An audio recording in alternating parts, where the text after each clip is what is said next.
How many TV murder mysteries have you seen that involve the on-screen cliché of a person falling down a flight of stairs? They tumble and flail violently, eventually coming to rest at the bottom of the stairs, lifeless and limp. This banal narrative device works because our sense of self-preservation runs deep. It appeals to our innate fear of injury and loss of control. But life is unpredictable.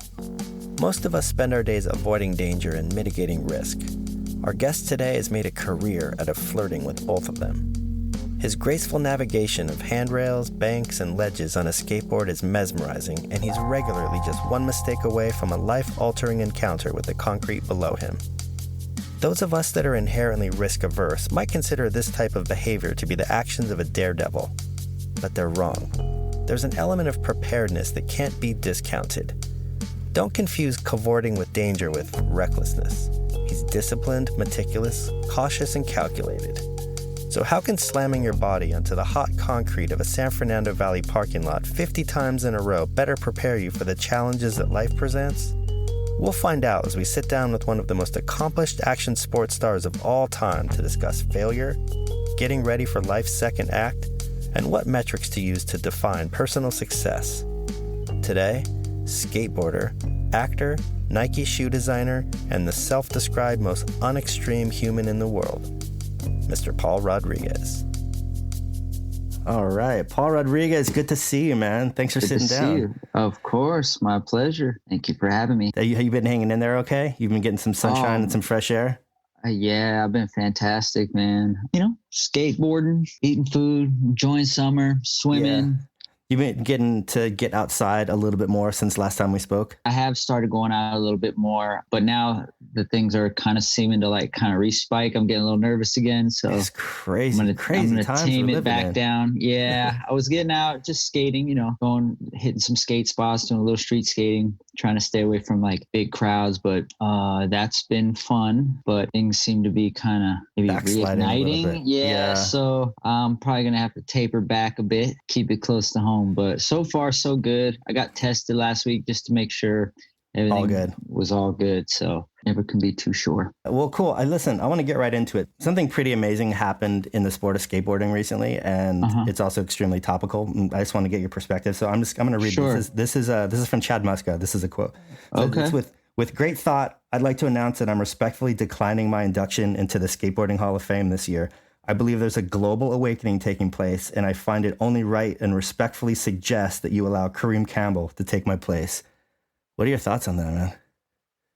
I think it's, just him showing that he's part of the movement, part of the Black Lives Movement, part of just quality, you know what I mean? And just, showing his unity. It's a very respectful move, very courageous move, and definitely a very genuine move.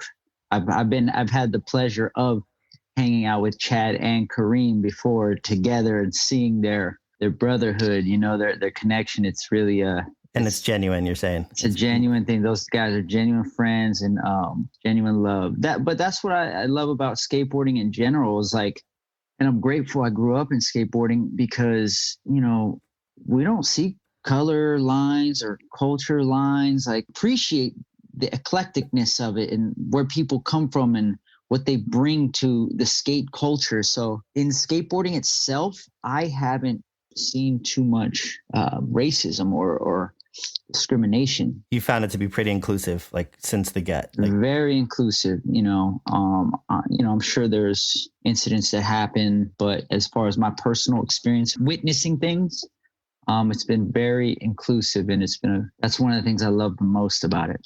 And so would you say so Chad having the generosity and the honesty and the courage to kind of step aside and request that Kareem goes in instead, do you think that's emblematic of skateboarding as a whole? Just that sense of of community and wanting your friends to come up as well and not really Absolutely. Absolutely. To take too much shine. Yeah. It's even when you're on a skate session with your friends, it's not about I got to land my trick before he does. It's about yo, you do it. I got your back. Let's do this together. Oh, you want to go skate this spot? Yeah, I'll skate it with you to keep you hyped. It's always kind of that vibe in the skate crew, even just on a session itself. So that kind of energy spreads up on the higher levels throughout skateboarding. this kind of leads me to my next question of, and correct me if I'm wrong, it seems like, I don't think, has a skater ever rolled up to a skate park and wanted it to be completely empty? It's like a scenario where you want to skate with your friends, and there's something about like that sense of community and kinship that really like makes it not only fun but inspiring to progress, right? And I find it interesting because from the perspective of a surfer, it's completely opposite. Like, even though surfing is generally you go surfing with your friends, you don't really surf with your friends. It's a very selfish endeavor, and you're dealing with a finite amount of resources in terms of waves. Like, was that community aspect, is that something that always attracted you to skateboarding from the beginning? From the beginning, when I was just a little kid, it was just, I was fascinated with how do you flip the board and land back on it. Like, to me, that's what drew me in.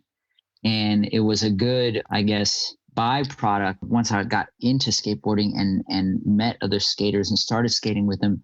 That is really where it solidified my love for skateboarding. Otherwise, skateboarding might have just stayed like a hobby, like any other phase I went through as a kid. You know what I mean? Like, but I found this connection, this brotherhood with people, and the experience you experience skateboarding with your friends. I don't even know how to put the words properly together, but like, I have lifelong friends because of skateboarding, and we have some of the best memories in the most random places. You could be in the back alley of some sketchy area, but there's a perfect ledge back there that you guys love skating, that the average person would be like, why? Like, what is so exciting about hanging out back here? You know what I mean? Or just the corners of the world that I've traveled to because of skating, and the jokes, the memories, I don't even know how to explain it, but yeah, it's created such a great bond, and it's taught me so much about life that once I realized that was a thing in skateboarding, that's why I've never left. That's why I never grew out of it, or never lost love for it. My attention always stayed in it, And it seems so special that because of that communal aspect of it, like, you can roll up to a skate park, whether it's in Barcelona or Brazil or Berlin, and have like this immediate like kinship that you're part of a tribe, that you have something in common with these people. And I mean, I guess it leads me to my next question, and it relates to what's going on in the world with Black Lives Matter. Has your identity as a skateboarder ever come in conflict with your identity as like a Mexican American? Was that something that you ever had to grapple with? Was there a lot of Mexican kids skating when you first came up? I've been very lucky in the way that I was raised, where like, I just didn't think about things like that. I didn't think about racial things, like I had friends of every walk of life. It just did not even occur to me about like, oh, you're Black, I'm Mexican, you're Asian, whatever. Like, it just was like, if we're cool, we're cool. Like, we vibe together, we have the same interests, or whatever the case may be, is how I based my relationship with my friends, is how we connected. So I forgot even what the original question was. Oh, I mean, I'm just wondering if there's ever, I guess essentially, you'd answered it no, in a sense that like your identity as a skateboarder and as a human kind of carried you through, and you never had to grapple with it. And the reason I'm asking, because like, I guess my question is like, as a white guy, not once ever has anyone ever asked me, do you identify as a white person or as a photographer? It's not something that I have to deal with. And I guess I'm asking, like, is having to grapple with that period just something that's inherently unfair? I mean, is that a mantle that's put on you now in terms of like, you're an inspiration to young Mexican skateboarders, or is that, do you have, it's come up that, other Hispanic kids have said, hey, like, once I saw you skate, once I saw, there was another Mexican out there, it inspired me. And that felt good. Like, like I'm not against that either. I'm not against like inspiring someone of my culture because they saw me having the same skin tone, complexion of them, and it made them feel like they could do it, because I don't know the circumstances they grew up in and what pressures are put on them. I was fortunate to grow up in a situation where that wasn't on the forefront of my mind, is even thinking or noticing about what race or religion or creed or whatever anybody comes from. It was just, I don't know. I was just fortunate the way my mom raised me and the area I grew up in, like the neighborhood I grew up in. One of my best friends, Albert, who lived next door to me, he was Korean. And then Jordan and Ari, 2 doors down, were Jewish. And my friend Tony, who lived around the block, was black. We were just the kids in the neighborhood.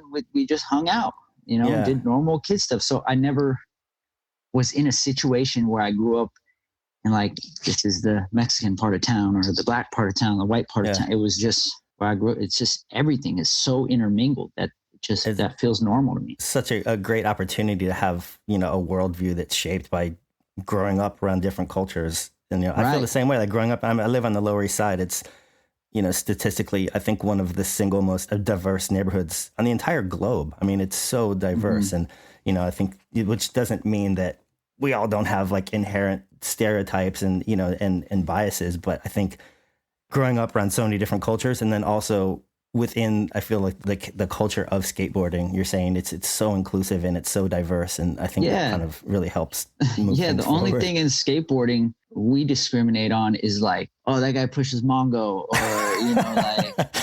when you're critiquing the actual tricks, you know what I mean? Like, but nothing ever to do with. It's merit based. It's not race or ethnicity or culture based. Not even the slightest, man. So I was watching the Dubai helicopter clip again recently, and like I got some. So it looks really fucking sketchy. Like, was that pad as sketchy as it looked? Because there was a perimeter of people. Like, it looked like almost security guys in the suits. Were they literally there to keep you from jumping and or falling, or keep skateboards from going off the edge? Yeah, that was us. Like, it would be 2 people at a time skating, and then the rest of us standing around blocking in case the board flew off. Because if a board flew off, most of it was surrounded by water, but there was one side of the helipad that if the board flew off that way, it might land in the courtyard of the hotel or the front entrance and hit somebody on the head, kill somebody. So we definitely were standing by, making sure that nobody's board went off the edge or nobody went off the edge. But yeah, that whole time I was shaking in my boots. I'm not an adrenaline junkie, but Ty Evans is. And every chance he got, he was trying to get us to do the sketchiest thing because he just gets a rush from it. But like that platform, it shakes. Wow. It like wobbles. And like the first time I realized it was doing that, I was, oh my God. Was it open edged? I mean, like if a board just rolled off, could it roll straight off? Probably around the main circle, there was a circle, probably about a 6 foot wide net around that edge. So there was a net, but I wouldn't want to have to rely on it. Yeah. And what was the political atmosphere of being in Dubai? Was there ever any moments where there was a palpable sense of like unease or strangeness because of the politics or the religion of the area? Like, did it feel like you were in an exotic place in the Middle East? Yeah, it did at times, and there's areas where it's very modern, very like, oh, they have all the same restaurants or things we have, or, like, but luxury goods and all that stuff. Oh yeah, a lot of luxury goods out there. But it just, you could tell they have different cultural rituals, or I don't know what to say. It was weird. Like, it was hot. It's a desert out there, and like sometimes we'll be at a skate spot and like one guy would take his shirt off after skating and sweating, and like they'd come up like, yo, you got to put your shirt back on. Like, interesting. You know what I mean? And so you just got to respect people's land and cultures and whatnot. But yeah, that was something I like at first was like, whoa, crazy. Like, I'm just not used to having that level of control. Did you have like an escort or an ambassador that took you around? We did. And that was like from the government, or just culturally you had from like the prince himself. The prince really is fascinated by like cameras and like filmmaking, and liked Brain Farm, that production company's movies.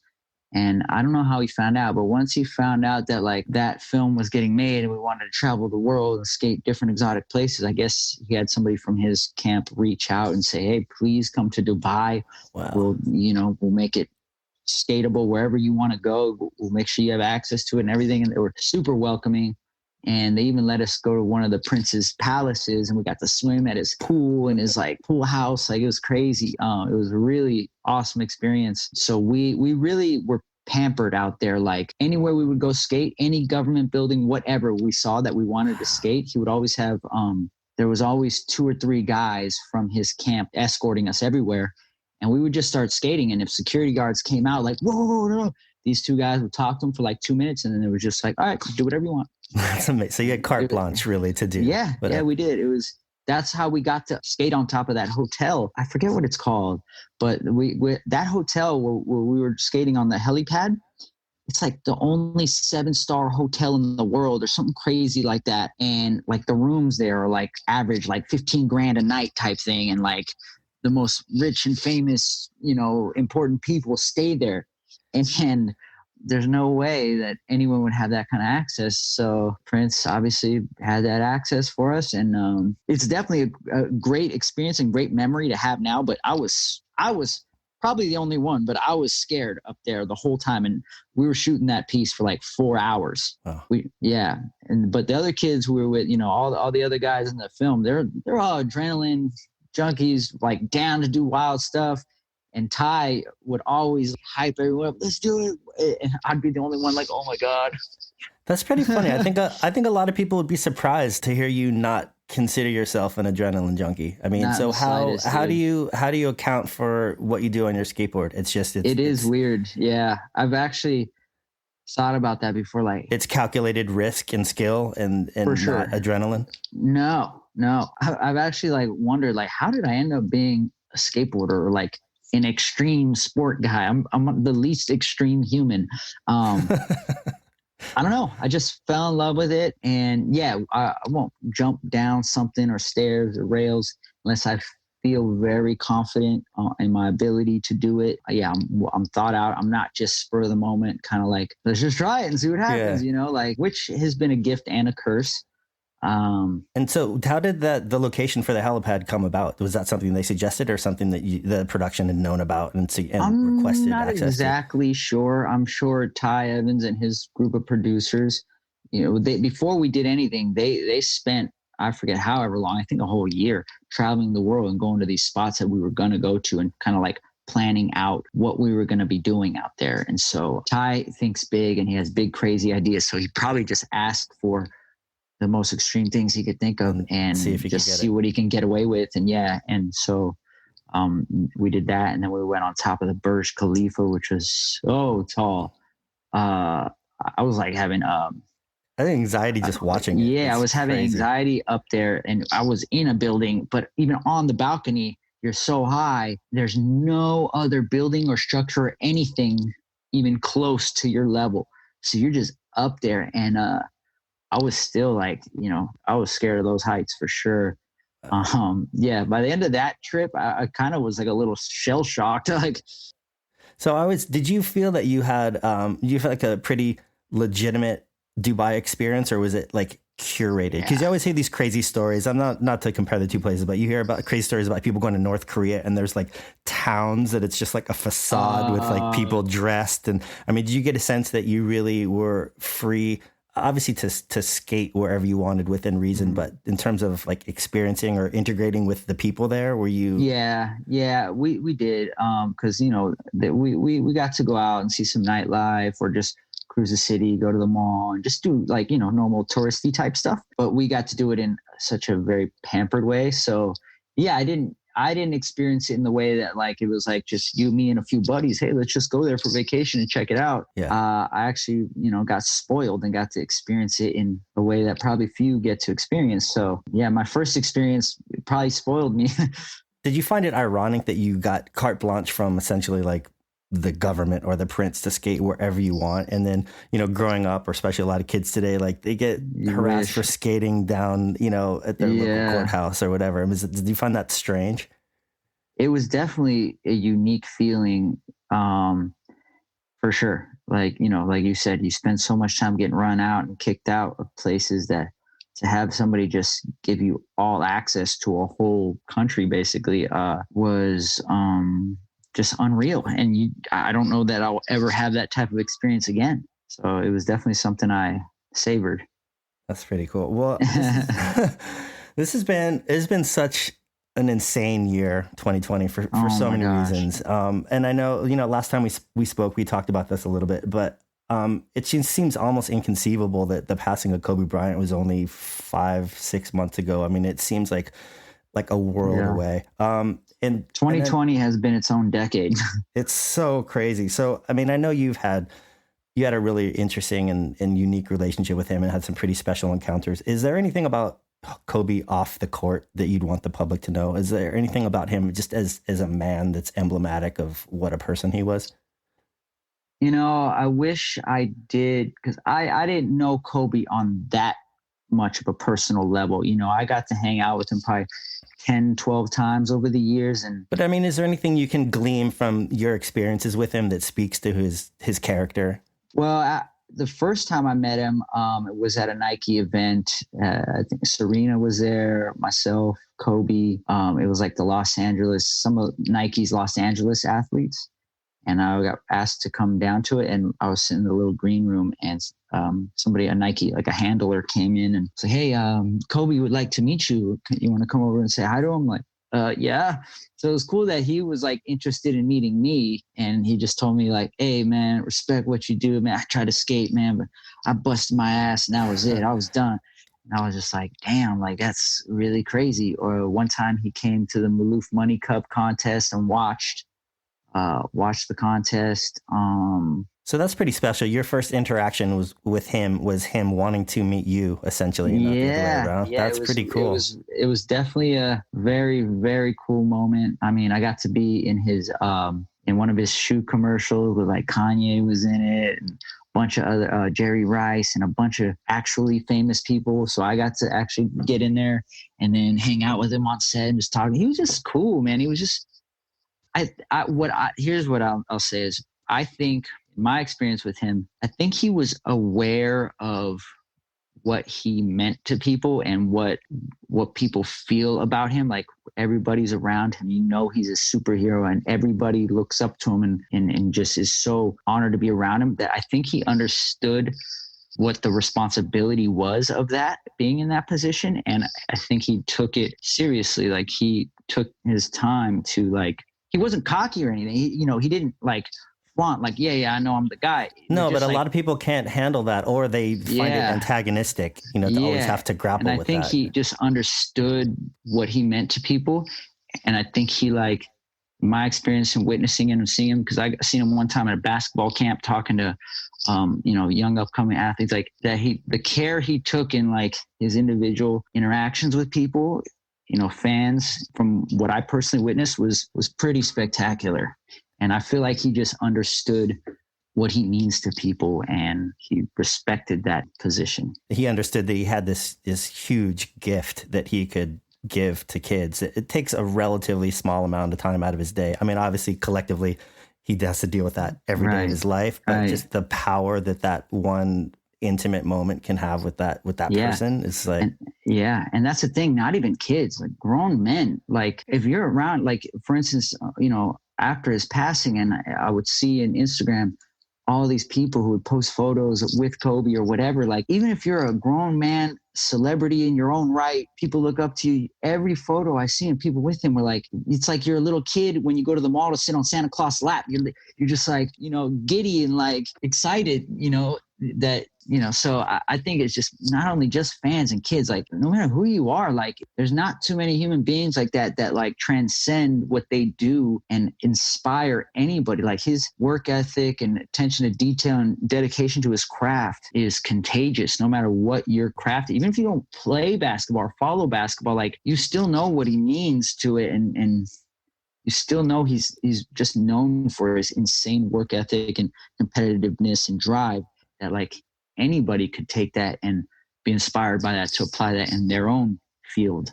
Like a cultural figure that represents like dedication and hard work and humility and all these important lessons that are really outside of the realm of basketball. Yeah. Right. Where those things are just applicable to life. Well, so you're in the pantheon of only 4 athletes that have had 10 signature shoes with Nike. LeBron. I think it's is more, but is it more? How many more? Who is it? Well, we got LeBron, Jordan, Kobe, Kevin Durant. Okay. LeBron, Jordan, Kobe, Kevin Durant. Okay, let me rephrase that. You're in a pantheon of a very small fraternity of people that have had 10 signature shoes with Nike. What are your thoughts on that? I mean, I'll ask you point blank. Are you one of the greatest skateboarders to ever live? I don't even know how you answer that. I'm gonna put you on the spot, but it's funny just in terms of because it seems like your humility and your skill are much more separated than a lot of those other individuals that we've talked about. I mean, like LeBron and Jordan. Let's start with Jordan in particular. Like, I don't think anyone would ever accuse Jordan of being like a shy, overly humble individual. Whereas, like, you don't come off that way, you know. And thank you. Well, I also will say what I do, skateboarding. It's not built off competition. It's not inherently a competitive sport. You know, you might compete with yourself and push yourself to try and outdo what you did before. And of course, there is competitions that I've entered and skated in, but I had to learn how to become a competitor in that aspect because it wasn't an innate instinct. So in skateboarding, it's not built on like got to be the best. Like in basketball, like the game itself is built on winning, on being a winner. And so, you know, these guys have been playing ball since they were little kids, I assume. And, you know, over the years you just build that. And that's just like, that's the culture of most athletic endeavors, you know, I guess in skateboarding. Yeah. It's, I liken it more to like music. It's not, there is no who's the best. How do you judge speed? Is Jimi Hendrix better than Bob Dylan or Beethoven? Yeah, it's not looked at in the same way. That's how I think skateboarding is. So to say like, am I one of the greatest skateboarders ever? Maybe to some, maybe not to others. And there's no right or wrong answer. It's just like how you would approach music. It's just based off of taste and preference. So the metrics for judging that question are a lot more straightforward in basketball than in skateboarding. Right, because you can actually take stats and be like, boom, boom, boom, boom, boom, boom, boom. And even then, you know, people still will argue it. You know, all the time you see on SportsCenter, like the guys are arguing back and forth on who they think this. Even then, it's not a clear, defined answer, but you at least have statistics to go off of. But at the end of the day, it's preference. So it doesn't serve me to concern myself with that question or where I rank. Well, do you appreciate the competitive aspect of skateboarding, or is that something that you've just had to learn to evolve to be, you know, the place where you are? I've actually discovered that I am a competitive person. I like that challenge of like right here, right now, do this trick, land it or don't, for all the marbles. You know what I mean? Like I like that challenge to say like, hey, on that day, skating against all these other skateboarders that I respect and believe are the elite skateboarders of our time, I was able to on that day, you know, outscore them or whatever. You know, the judges who judged that contest felt I skated the best that day. You know, that's a great honor and something that feels good to accomplish, because when you're street skating, there's none of that. It's like, all right, I'm trying this trick. I could try for 5 hours until I get it. You know, like that's a different type of challenge. That's a mental battle, physical battle type challenge, and that I really enjoy as well. So they're two different things, but I've come to learn that I am competitive. Like when I play basketball with my friends every day, before we skate, we warm up, we play this game called 8 Up.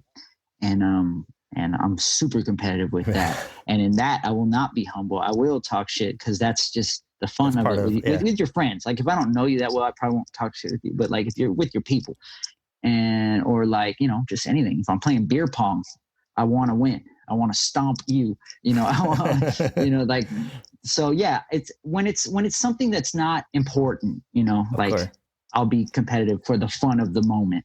Is that a personality trait that's developed over your years, or is that something that you exhibited even before skateboarding? Were you a competitive person as a young kid? Because I mean, I'll just put it in the context of like, you know, I've talked to Kelly Slater about this, and I don't think anybody on earth would accuse him of not being the most competitive person you've ever met. You know, whether it's about who's getting the most likes on Twitter or Pipeline, you know? Yeah. So where do you fall on that spectrum? Definitely nothing close to that. Which I don't know if it's good or bad. Maybe I would be much further along in my career if I were more competitive. I don't know, but I think you're doing okay. I'm doing okay. I'm doing all right. No, definitely nothing like that. If it's like a game or a sport, yeah, I'm going to want to win. But then it only develops after it becomes like a routine for me. Like say if it's like my first time playing darts with somebody, I'm not like worried about beating them. I'm just like getting the hang of it. But like, for instance, basketball, when we play this game 8 Up, it's kind of become with my friends and I, the routine where like we start the day off. Like if we're at the skate park, we started off playing basketball. That's how we warm our body up, get moving, get going. And then it's been a few years of doing that. So now it's like, once it became a habit of like, all right, tomorrow I got you. Tomorrow you're not getting one shot on me. Like that's, then once I know it's part of my day to day, then it's like, all right, I gotta win. I gotta be the best. But with skateboarding, it was like, I want to be my best, my personal best. I want to see what I can become, what I can do, how much better I can get from yesterday to today, Well, let me ask you this. So you were in some of Tony Hawk's video games in like the early 2000s, mid 2000s, and there's a new version that's out. It's got a whole new crop of young skaters. Like, how does it feel to be, viewed by someone as like this elder statesman of skateboarding? Like, is it strange to have been in the game long enough? You're still relatively young, but there's a generation of skaters who grew up watching P-Rod, watching your clips, watching you in that video game. How does that feel? It definitely feels strange to be at this phase in my career, because I didn't realize how fast it goes, how time flies. I spent so much of my time since when I started skating at 12 to when I became pro, just dreaming about becoming a pro. I never dreamt about like deep into my career. I just wanted to get there, and then the fact that I was able to not only get there, but have this career that like, I didn't even realize I was able to, wasn't even know I could dream this far. What ended up happening, possible. I just wanted to have a signature sneaker, signature board, and get free stuff and make a living, and the fact that not only did I get signature sneaker, but I got it on Nike, and I got 10 of them, and I'm one of only the few to have 10 or more, or, just all the endorsements that I've had, or X Games and street leagues, and being able to like be in video games and, just travel the world and meet some of my heroes and become friends with them. It like all that other extra stuff, like blows my mind. So I don't even remember, the original question, but no, I mean, it's great. It's funny. I think most people that end up achieving their dreams, whether it's becoming a pro skateboarder or getting to travel the world, I don't think anyone ever dreams about an exit strategy. They dream about, there you go. They dream about getting there. Yes. You just don't I never thought about what life would be on the backside of it, or even to the point, what would it be after it when it's not something in my life, which is a weird place to be. But I will say, since in an athletic endeavor, every athlete has that arc. I will say, to be at this side of it, I'm grateful for the position I'm in at this point. Some people get towards a certain point and have maybe bitter feelings or regretful feelings, or just whatever, along the way that didn't click for them, or whatever leaves them feeling unhappy about it. And I'm grateful to not be in that position, especially with skateboarding, because like, it's not typical. Like, skateboarders don't earn money like other professional athletes. It's very minimal, and very few skateboarders actually get to a point where they make good money or great money. So a lot of times, unfortunately, you'll get skaters who now sponsors don't want to re-sign them, and the new kids are coming up and didn't really make a whole lot of money. They never set themselves up. Didn't plan for it, and now they're got a chip on their shoulder, thinking like, well, they screwed me over or left me out to dry, or whatever the case may be. It happens quite a bit, which sucks. And so, not to, I guess, seem like I'm being happy off maybe others' misfortune, but I'm just grateful that I'm in a position where that's not the case. And you seem comfortable with it. So whenever that is, whether it's 5 months or 15 years, like, right, you're going to be comfortable walking off the stage.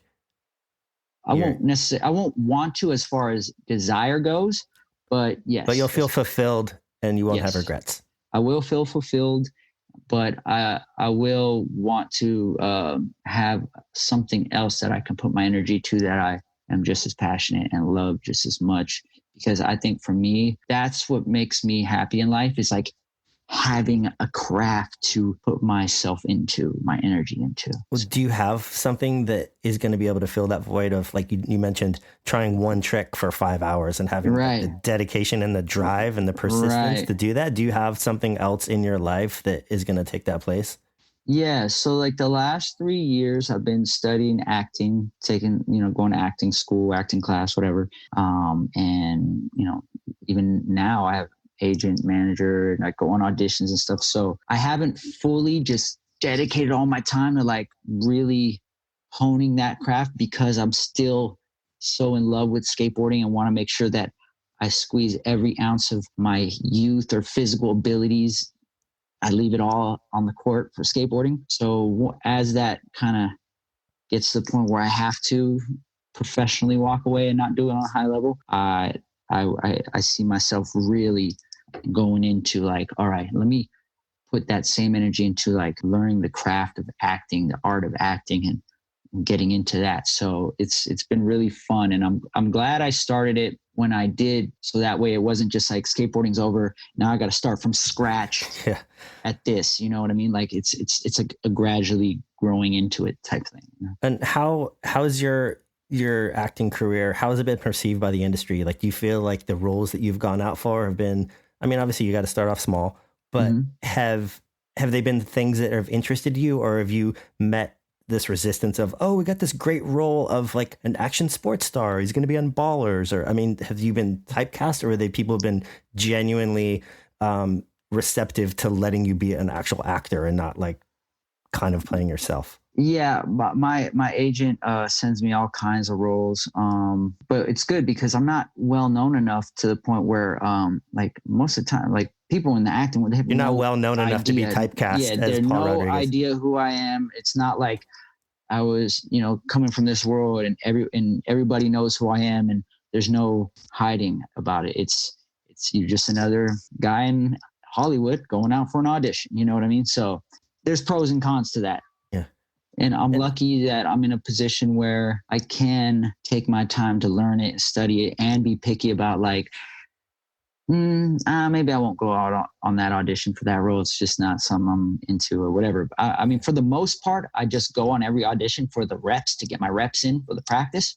But there's sometimes I'll just be like, I think that's a little too advanced for me right now. I don't think my skill set is there, and I don't want to get in front of those casting people and have such a terrible audition that they don't ever want to audition me for something else. You know what I mean? Interesting. So you're passing on stuff because you feel you're not ready, not because it's not right. There's certain things, like I have really good agents and managers who handle high-end clients, and they can get me really good auditions. And sometimes there's auditions where I just know like I'm not. You're not. I mean, You're not there yet. I'm not there yet, and that's okay. But sometimes I will go out on that and just say, fuck it, you know.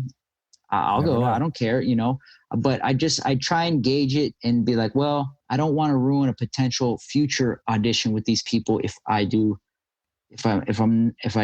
not very well, and they're like, that guy just, there's no even point in bringing him back. He's not even an actor, like, you know. And it's an experience issue, not a talent issue. So, and you rather just ride it out and adjust it when you're ready. And it's just like I'm lucky where I've learned how to learn something. Like with skateboarding, I've learned what it was to be a beginner from scratch and work your way up to a high level of it. And I know that it's the same thing with acting. It's just a different medium, you know? So like I gotta be realistic about where I'm at with that skill level, and just, I know the process of how to grow and learn something and develop at it.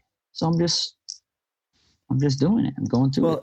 Like, and you're talking about Kobe, how the lessons that the public could take from him that were outside of the world of basketball. Is there anything that you've learned from skateboarding that's been really instrumental in acting? Dedication, or what? I mean, what lessons have you learned that translate? I am not worried about getting a no, like not getting an audition, or, you know, people saying no has zero effect on my confidence. You know, I go in, that one didn't work out. Okay, next one. Like skateboarding, like I tell you, I'll try a trick for 5 hours or something, whatever. Nope, it's a rejection every miss you do, until all you have to do is land it one time. As long as the camera was rolling, you land it one time, and everything was worth it. So the way I see it, I can go out on 1,000,000 auditions. All I got to do is land that one audition. You know what I mean? So like, I don't get discouraged that way of like, well, gone out on 50 auditions now, nobody's called me back, or I haven't gotten one. Maybe I'm just not cut out for this. Like, let's worry about 51, you know? Yeah, exactly. The only reason I won't do a specific audition is for the reason I already told you. Like, I need to get better. for this one right here. But so that's interesting. I mean, so would you characterize skateboarding as, or it's largely based on failure in terms of everything? Yeah, that's you spend your whole career failing. Your whole career is built off of those few times you actually successfully do something, whether it's competition skating or the footage you see in skate videos, like especially footage in skate videos, like that may have been the only time I've ever done that trick, and it may have taken me 3 times of coming back 3 hour each time trying. You know what I mean? Like, so my whole career is based off the few times that I actually got it right. Wow. And that's so interesting. And so it seemed like that would be such a great asset to have that mindset in acting, because yeah, oh my it's God, a world of rejection. It's a world of no's. And I'm just so used to that. Like whether it's falling and getting hurt, at least on an audition, you're not going to like sprain your ankle, or there's not going to be a physical pain element along with it. You know what I mean? Like it might be a quick like sting, rejection, like, and a cast on your ankle. Rejection and, exactly. And now you got to get surgery. That's funny. So I'm curious, your interest in the pursuit of acting, perhaps as a second act after skateboarding, is that a coincidence, or is that a result of growing up in the industry and having your father be an actor and comedian when you were young? Yeah, for sure. So when I was real young, my mom and my dad, my dad, of course, is actor, comedian. My mother, she also worked in the business, like script supervising and do all that kind of stuff. So I grew up around the entertainment world, and my dad would take me on TV show, like on sets, movie sets, and meeting all these other great actors, and I would watch him do his thing. And it was always cool. But when I was real young, I always had energy. I had to be physically playing or being active. I was just like, my mom and dad definitely wanted me to do it young. And my mom had got me a little agent and manager. And, at first I was like, thought it was cool. But then once I realized, like, going to these auditions and like sitting in the room with a bunch of these kids, and I live in the Valley, we got to drive all the way out to LA and spend all that time in the car and going, I started hating it. I didn't like that part of it. I hadn't developed that work ethic yet. So I got to the point where, like, my mom would say, you have an audition today. I'm not going. I'll throw a fit. I'm not going. I don't want to go. Like, start crying. I don't want to do that. I just want to go outside and play. Like, blah, blah. So whatever my hobby of the time was, whether it be karate or whatever I was doing, that's all I wanted to do. I didn't want to go to an audition and do it. So, but I always had in the back of my mind, like, that it had looked fun. And I remember being on those sets and watching, actors do their thing as I grew up, and I fulfilled my urge with skateboarding and the athletic side of me. I realized, well, at some point I can't be a high level athlete and make a living off this, but I'd still like to do something for a living that I really enjoy just as much. So acting, I thought, would be a perfect thing, because you can do that pretty much the rest of your life. Yeah, I mean, obviously skating's a young man's game.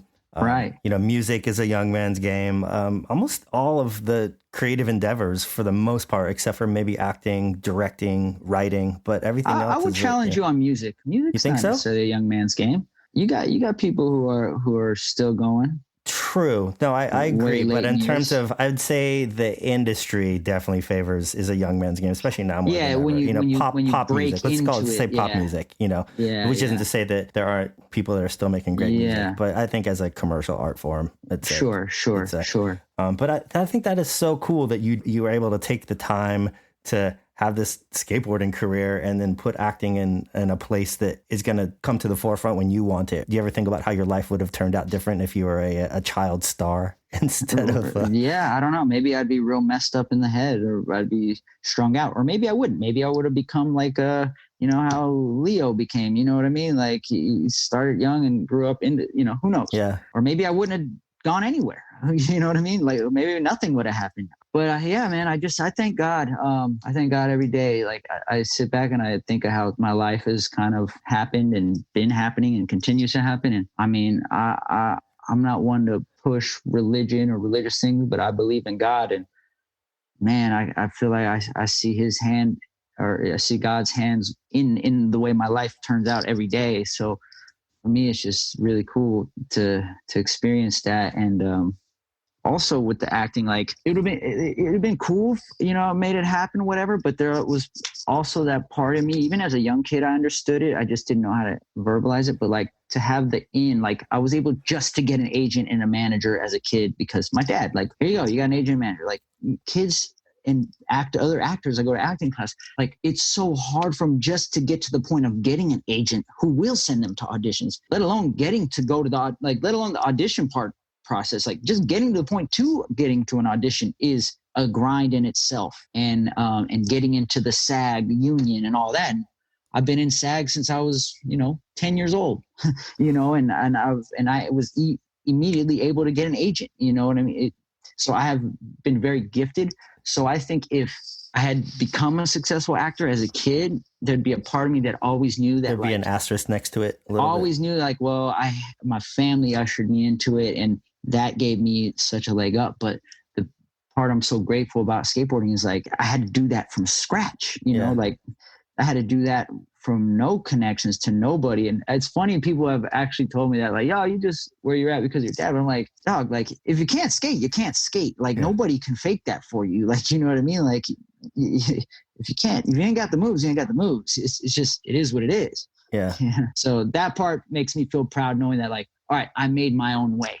Now I can go do this acting thing without that feeling of like it was handed to me. And also I feel like if someone were to make the argument that your acting career now is leveraged against your skateboarding career, I don't think that's necessarily true. But even if it was, it's still something that you did for yourself. Right. Exactly. Like, hey, at this point, if somehow skateboarding does provide me an opportunity, like if maybe there's a certain director and their kid was a fan of me and that got me into a room or that helped me get a role or whatever, I welcome that with open arms because like I had to earn the position to have that luxury. Yeah. You know what I mean? So did you see mid-90s?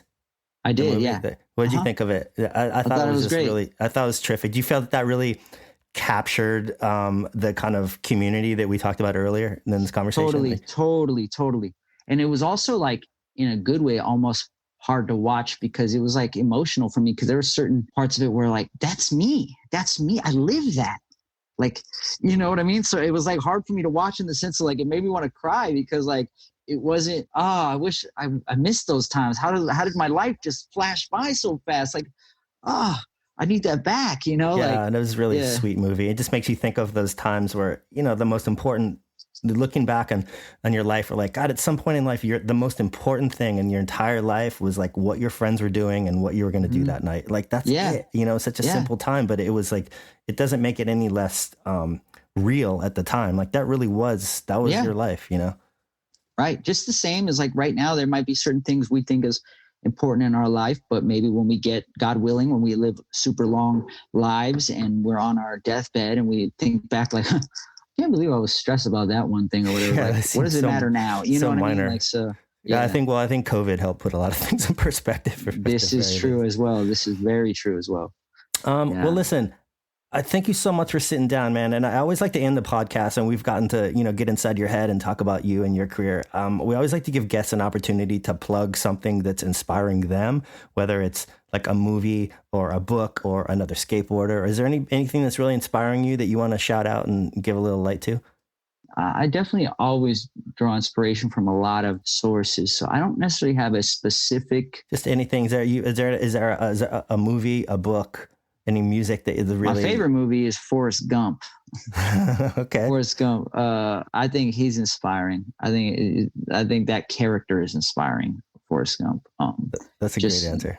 Yeah. So that's inspiring to me. I found a lot of inspiration from that. But for me, I feel like if you're lucky enough to have a passion that you love to do before anyone is willing to pay you to do it, that's already number one key. If you don't have that, make it your goal to find that, because man, it'll bring so much fulfillment to your life, so much joy. And then once you have that, finding other people, whether it's in that field or outside of that field, that you see that they have that same passion that you feel like you have for that, and study them and allow their energy to keep your fire burning bright. Because it can be easy, even if you love something, to like lose motivation. We all go in ups and downs of motivation, but like to always be striving to find that next motivation, whether it's another person or just a thing, a book, whatever. That's good. Well, that's a great parting words, man. It seems so simple. Find something that inspires you. And it's like, I think a lot of people don't find that, for lack of trying or for lack of time or money or whatever. So, I think we're both blessed for having that, but, exactly. Well, I wish you all the best, man. Thank you so much for taking the time to sit down. And it's always good to talk to you, man. And I wish you all the best. Stay safe and healthy. I'll talk to you soon, bud. You as well. Stay safe, my man. This episode of The Plug was produced by Bucci with audio engineering and original music by Peter Buckingham. Thanks for listening, and a huge thanks to today's guests for dropping in. If you like this episode, hit subscribe and be sure to tune in for future conversations.